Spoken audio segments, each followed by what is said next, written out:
They said the old canine had no purpose left. His body was tired, his glory days long gone. But when a paralyzed baby moved into the house next door, something inside that dog woke up again. What happened next would defy every law of science and faith alike, a miracle no one saw coming. Stay till the end, because this story will make you believe that God sometimes works through four paws and a loyal heart. The summer heat settled over Savannah like a slow breath, wrapping the small neighborhood in a golden haze. Cicadas sang from the oaks, and the air shimmered with the tint of stillness that comes before something extraordinary. The afternoon sun hung low over Savannah, Georgia, where the air tasted faintly of salt and magnolia. Spanish moss dripped from ancient oaks like threads of silver, and cicadas hummed a lazy song that seemed to stretch the hours themselves. On Maple Street, in a pale yellow house with cracked steps and a wind chime that rarely stopped singing, Olivia Hayes sat beside her baby's crib, her shoulders tense and her eyes swollen from too many sleepless nights. Olivia was 32, tall but slender in a way that spoke more of neglect than grace. Her copper-brown hair was always tied in a messy knot, and the freckles on her fair skin stood out more when she cried. Once a teacher who filled her classroom with color and laughter, she had lost her job a year ago when the hospital bills began to rise. Now, her laughter lived only in memories. Her son, Mason, was 8 months old, soft-cheeked, with eyes the color of clear sky, but his small legs lay motionless. The doctors had used words that clung to her like thorns: neuromuscular impairment, limited motor response, lifelong condition. Those phrases echoed through her every heartbeat.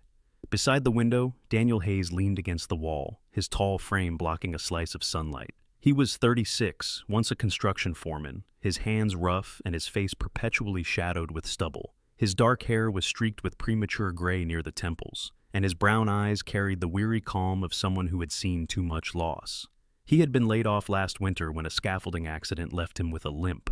Since then, he'd tried to fix everything else in his life: the leaking roof, the flickering lamp, but nothing could fix his son. The weight of helplessness had turned him inward, quiet, cautious with hope. Across the narrow street, behind a white picket fence wrapped in ivy, lived Evelyn Brooks, the kind of woman Savannah whispered about but adored all the same. At 68, she was neither frail nor fierce, just solid, with silver curls pinned neatly beneath a straw hat and eyes like soft river stones. Evelyn had spent most of her life as a librarian and had an instinct for people's silences. She'd lost her husband, a police officer, 12 years earlier in the line of duty, and since then she'd lived alone, except for her companion, a German shepherd named Ranger. Ranger was 10 years old, his muzzle frosted with gray, his amber eyes sharp and wise. He had served 7 years in the Savannah Police K-9 unit before being retired after an injury to his hind leg. Though his step had slowed, his spirit hadn't dimmed. Evelyn always said Ranger didn't bark without purpose, didn't move without reason, and didn't trust without proof. He was disciplined, yet gentle, loyal but restless, as if retirement had left a piece of him unfinished. That evening, as golden light stretched across the porches, Olivia sat rocking Mason in her arms, humming the lullaby she no longer believed in. Through the open window came the sound of Ranger padding across the grass. Olivia looked up just as the old dog paused near the fence separating their yards. He stood tall, majestic, even in stillness, and tilted his head, listening. His ears flicked toward Mason's soft whimper. Then, almost imperceptibly, Ranger pressed his nose through the gap in the fence, sniffing the air between them. Mason's cries slowed. Olivia froze. For weeks, no sound, no music box, no gentle touch had calmed him. But now, his breathing eased, his eyelids fluttered, and he let out a soft coo. The world seemed to hush. Even the cicadas paused. Evelyn's voice drifted from her porch. "Seems he likes your little one," she said, smiling, her voice raspy with age yet warm. Olivia exhaled shakily. "It's strange," she whispered. "He stopped crying." Evelyn chuckled softly. Rangers always had a gift for knowing what hearts need mending. Daniel, standing in the doorway, managed a half smile, though his skepticism flickered behind it. He had little faith left in miracles. But later that evening, as the humid air cooled and the scent of jasmine filled the yard, he found himself watching through the window. Ranger lay by the fence, eyes half closed, while Mason slept for the first time in hours. Olivia sat on the porch step, the fatigue in her face replaced by something Daniel hadn't seen in months, calm. He limped outside, lowering himself beside her. "You think it's just coincidence?" he asked quietly. Olivia shook her head. "I don't care what it is," she said. "It feels like breathing again." Behind the fence, Ranger stirred, tail thumping once against the grass before he drifted back to sleep. Across the street, Evelyn smiled from her rocking chair, whispering into the humid dusk, "He's found his purpose again." And in that still moment, 3 homes, 3 hearts, and 1 aging canine shared something that felt suspiciously like hope. By the next week, Savannah's heat grew heavier, the kind that shimmered off the pavement and made the air hum with the scent of pine sap and old brick. Olivia had started leaving the window open in the afternoons, letting the faint sound of Evelyn's wind chimes drift through. Every day at nearly the same time, Ranger trotted to the fence, his gait slow but deliberate, his fur glinting bronze under the sun. Sometimes he barked once, soft and low, and Mason, lying in his crib, would turn his head toward the sound as if answering a call. Daniel noticed it first. He had been fixing the loose latch on the back door when he caught sight of Ranger lowering himself onto his belly near the fence, his paws pressed flat, nose nudging between the slats.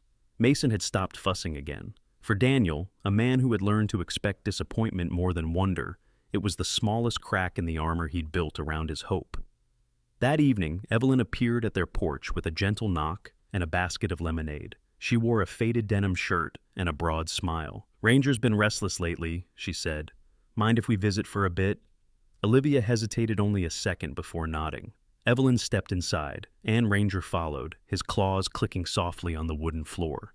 Up close, Olivia could see the scars on the old dog's flank, thin lines hidden beneath his thick coat, reminders of the years he'd spent running toward danger when everyone else ran away. His collar still bore the worn brass tag that read Unit K9 214. Ranger paused by Mason's crib, his tail swishing once before he lay down, his chin resting on the floorboards. Olivia's heart clenched when Mason stirred, his tiny hand twitching toward the dog's paw. "He's moving," she whispered. Daniel, standing by the doorway, froze. Evelyn's eyes softened, but she said nothing, only watching the boy's fingers tremble and then go still again. The air seemed to hold its breath. Ranger gave a low sigh, the kind that sounded almost human, and closed his eyes. "He's remembering," Evelyn murmured. "Even after all these years, he remembers what comfort feels like." Later that night, Olivia couldn't sleep. She sat by the crib, a dim lamp glowing beside her. Mason's breathing was steady. The house smelled faintly of baby powder and summer rain. Ranger was gone back to Evelyn's, but Olivia could still feel the warmth he had left behind. She opened her phone and began reading about animal-assisted therapy, scrolling through articles filled with skepticism and scattered miracles. Her mind refused to settle. Was it possible that the dog's presence had truly calmed her child, or was she just desperate enough to see patterns in coincidence? She rubbed her tired eyes. Downstairs, Daniel sat at the kitchen table, the sound of cicadas spilling in through the open window. He had a beer untouched beside his hand. His limp had been worse lately. The humidity made the old injury burn. He thought about Olivia upstairs, about the fear in her eyes that mirrored his own. And for the first time in months, he whispered aloud, "Maybe we try." He wasn't sure what he meant, only that it was the first sentence of faith he'd spoken since Mason's diagnosis. The next afternoon, Evelyn invited them to her yard. The Brooks garden was a wild riot of hydrangeas and rosemary, the air thick with bees and the smell of earth. Evelyn had set out a quilt under the shade of an oak, and Ranger lay there panting lightly, his tongue lolling, eyes bright. "He's been waiting," she said with a wink. Olivia carried Mason, who wore a small blue hat and blinked against the light. Daniel followed, leaning slightly on his cane.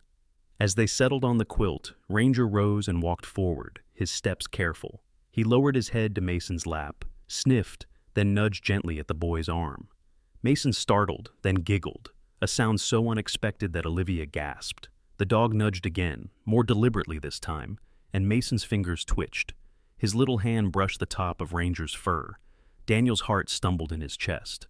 Evelyn, sitting nearby, smiled quietly. "You see," she said softly, "he's teaching the boy to reach." The hours drifted like honey. Mason laughed again, short and breathy, and Olivia couldn't stop watching his hands. They moved, not much, just the faintest curl. but they moved. When the sun sank low, Daniel helped pack up the blanket, and Evelyn promised they could visit again soon. As they crossed back to their yard, Olivia stopped and turned toward the fence. Ranger was still there, watching them, his tail sweeping the ground slowly. "Thank you," she whispered. The old dog didn't move, but his ears perked, and for a brief, wondrous instant it seemed as if he understood. That night, Mason slept without waking once. Olivia stayed awake beside the crib, unable to shake the feeling that something had changed, that somehow that gentle nudge had awakened more than just her son's muscles. In the quiet dark, she whispered a prayer not for miracles, but for courage to believe in them. The rain arrived without warning that afternoon, turning the savannah sky from gold to iron in a matter of minutes. The wind carried the sharp scent of river water, and thunder rolled lazily over the rooftops. Olivia stood by the window, Mason in her arms, watching as the storm soaked the garden. Ranger was across the fence, pacing under Evelyn's porch, his fur darkened by the rain, but his eyes alert. The thunder seemed to make Mason flinch, so Olivia hummed to calm him. But when a sharp crack split the air, the baby cried harder, until Ranger barked once, deep and commanding, and the sound stilled the room. Mason's sobs slowed, and his tiny hand reached toward the sound of that bark. Olivia's throat tightened. "He hears him," she whispered. Daniel came to her side, his limp more pronounced after working all morning fixing a neighbor's porch railing. His shirt was still damp with sweat and sawdust, his face rugged and lined with exhaustion. "You think we should bring him over?" he asked. Olivia hesitated. "Maybe tomorrow, when the rain stops." By dusk, the thunder softened into steady rain, and Evelyn appeared at their door, a hooded coat draped over her small frame. Her cheeks glistened with droplets, and her gray curls clung to her temples. "Sorry to intrude," she said gently. "Ranger's restless, keeps looking this way."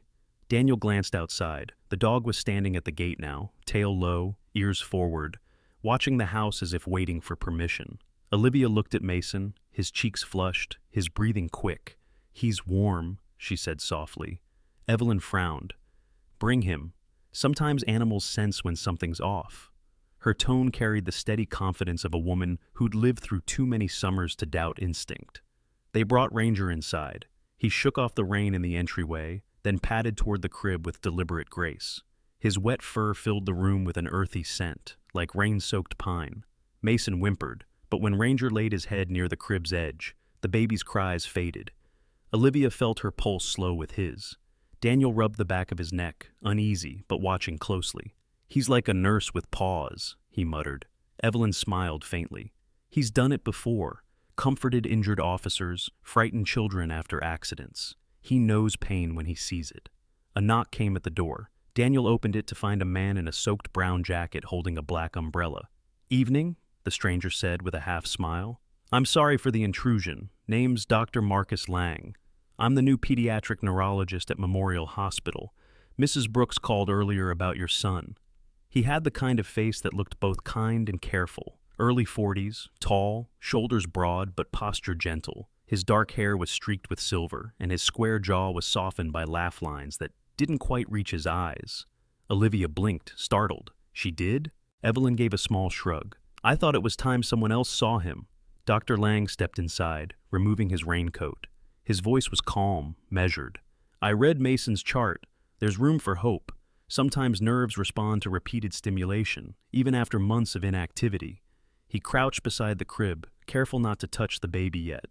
"But tell me," he said quietly, "how long has the dog been reacting to him?" Olivia explained everything, the fence, the first touch, the laughter in the garden. The doctor listened without interruption, one hand rubbing the back of his neck, eyes flicking toward Ranger. "You're describing something similar to empathic conditioning," he said at last. "When an animal's routine and touch sync with a child's neural response. It's rare, but not impossible."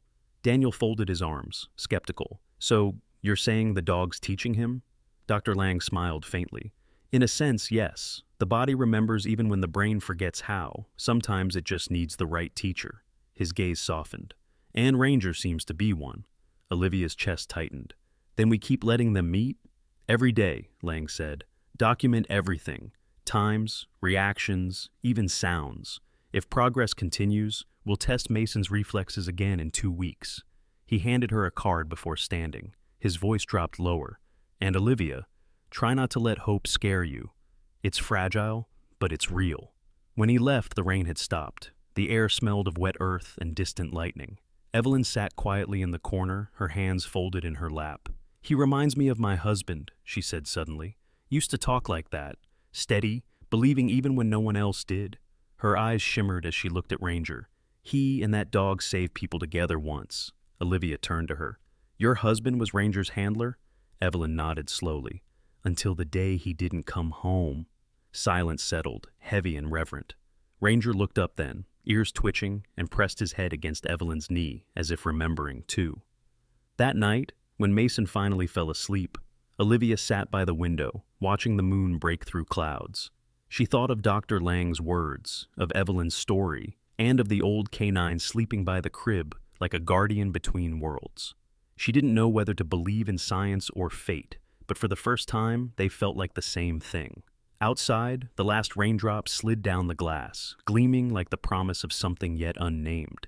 2 weeks later, Savannah was drenched in light again, the kind of heat that rippled off the asphalt and turned every breeze into a memory of rain. The Hayes house had changed. There was laughter now, soft, uncertain, but real. Olivia kept a notebook on the kitchen counter, its pages filled with dates, times, and small miracles. July 8th, Mason moved 2 fingers. July 10th, Ranger barked, Mason smiled. It had become her new scripture. Daniel, still limping slightly, had built a small ramp by the fence so Ranger could pass more easily between the 2 yards. Each morning, the old canine crossed over, tail wagging, carrying a quiet authority that made him seem less like a pet and more like a watchman of faith. Mason would giggle when Ranger approached, and Olivia swore the baby's movements grew stronger with each visit. Dr. Marcus Lang arrived that Friday for the follow-up exam, his crisp white shirt damp with sweat and his tie loosened at the collar. He carried his old leather bag, scuffed but well kept, and that same calm smile that never gave away too much. "Let's see what progress our young gentleman has made," he said warmly. Olivia placed Mason on the playmat, her hands trembling slightly. The doctor observed first, his eyes sharp behind wire-framed glasses. "He's holding his head steadier," he noted. Daniel crossed his arms but leaned forward, unable to hide the hope creeping into his expression. "You think it's real progress?" Lang met his gaze. "There's only one way to know." He removed a small tuning fork and a reflex hammer from his bag. The sound of metal against metal filled the room with a soft hum. Mason blinked at the vibration, eyes wide. Ranger, sitting nearby, tilted his head as if recognizing the sound. "All right, little man," Lang murmured, tapping Mason's knee gently. Nothing at first, then a faint twitch, small but deliberate. Olivia gasped, hand covering her mouth. Lang tapped again, slower this time, his eyes narrowing in concentration. "There," he whispered. "That's no reflex, that's response." Evelyn, who had been watching from a chair by the door, let out a soft cry. Her wrinkled hands clasped together, trembling. "You see," she whispered, "he's remembering how to move." Daniel sat down heavily, rubbing his palms against his jeans. "You're sure it's not just random?" Lang shook his head. "It's pattern recognition. The nerves are responding, slowly but intentionally. Whatever connection this dog has sparked, it's waking up parts of his system I didn't think possible."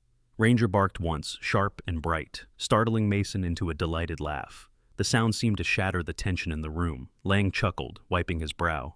"I think we just got our confirmation." Olivia knelt beside her son, tears sliding down her cheeks. "You're doing it, baby. You're really doing it."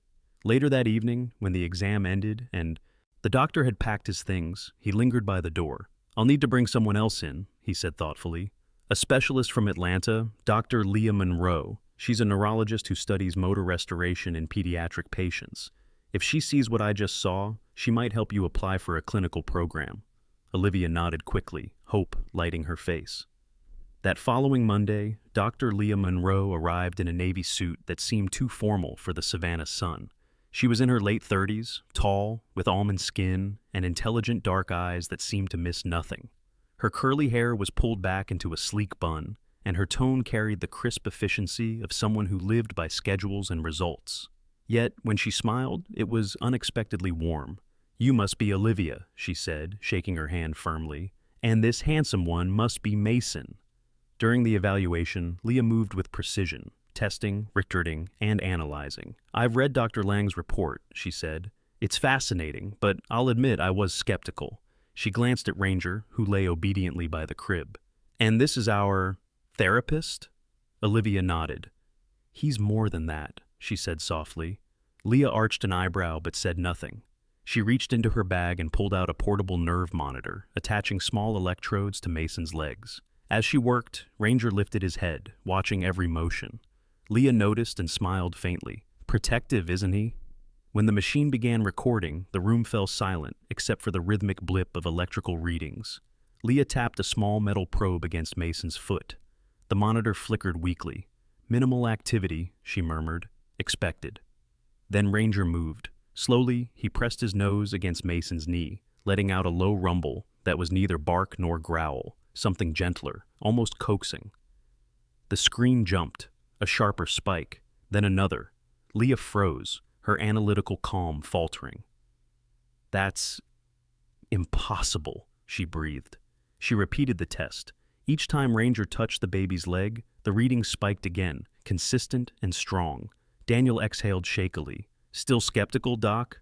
Leah didn't answer right away. Her expression softened, the edges of her scientific detachment melting away. "I think," she said slowly, "you might have just redefined therapy." By nightfall, she had agreed to file Mason's case for review in Atlanta. "It's uncharted," she said as she packed up, "but sometimes that's where miracles hide." As she left, Ranger lay stretched beside the crib, eyes half closed, tail thumping softly with each breath Mason took. Olivia stood in the doorway long after the doctor had gone, her heart trembling between fear and wonder. For months she had begged for a sign that her son's body still remembered how to live. And now, through an old dog and a new chance, the world had whispered back, "Keep believing." By late August, the air in Savannah shimmered with heat so thick it seemed to hum. The Spanish moss hung motionless, and even the cicadas sounded tired. Inside the Hayes house, however, something electric filled the air, something that hummed with more than heat. The hospital in Atlanta had accepted Mason's case for observation. It wasn't a full treatment yet, only an evaluation, but it was more than Olivia or Daniel had dared to hope. Dr. Lang had personally called to say he would accompany them for the first session. Olivia had cried at his words, relief and fear twisting together like vines. That morning, she packed a small bag, Mason's blanket, a stuffed rabbit, and Ranger's old police tag, which Evelyn had insisted they take for luck. Daniel moved slower than usual, his limp aggravated by the humidity, but there was a lightness in his expression. He was shaving for the first time in days, and his dark stubble revealed the strong jawline that Olivia remembered from better years. "You look like the man I married," she teased softly. He smiled, faintly but genuinely. "Feels like I'm finally waking up." They drove north along the highway, the city melting into stretches of pine forest. Mason slept in his car seat, his tiny fingers twitching occasionally, and each movement made Olivia's heart leap. Ranger lay in the back, head resting between the seats, his tongue lolling lazily. He was getting older, she could see it now in the way he breathed, slower, deeper, but his eyes stayed bright, as if he knew exactly where they were going.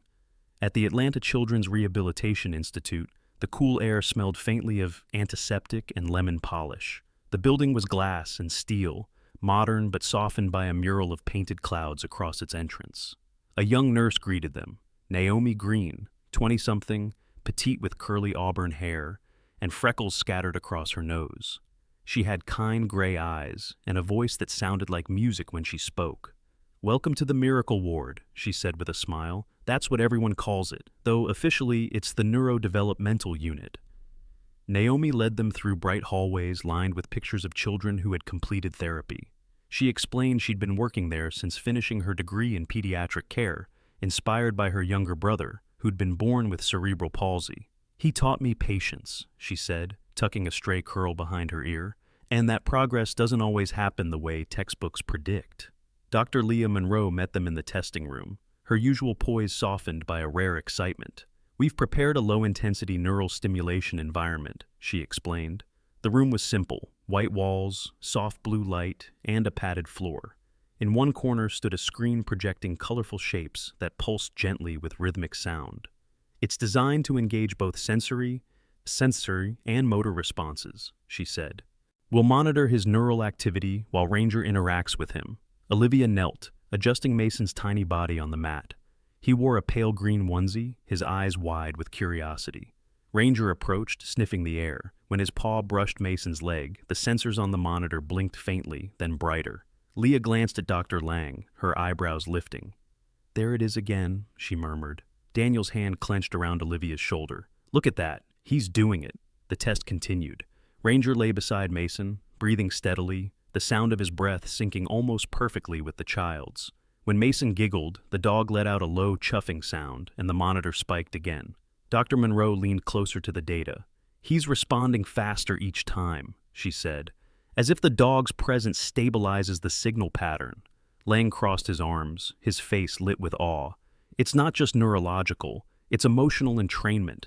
Ranger's heart rate might even be regulating his." Leah nodded. "I want to test that next." After the session ended, Naomi returned with cold water and a towel for Ranger. "You've got a celebrity here," she said, smiling. "People are already talking about the boy with the K-knee." Olivia chuckled, though her eyes glistened. "He's not just a dog, he's family." That night, at a small hotel near the hospital, Daniel sat by the window, staring at the city lights.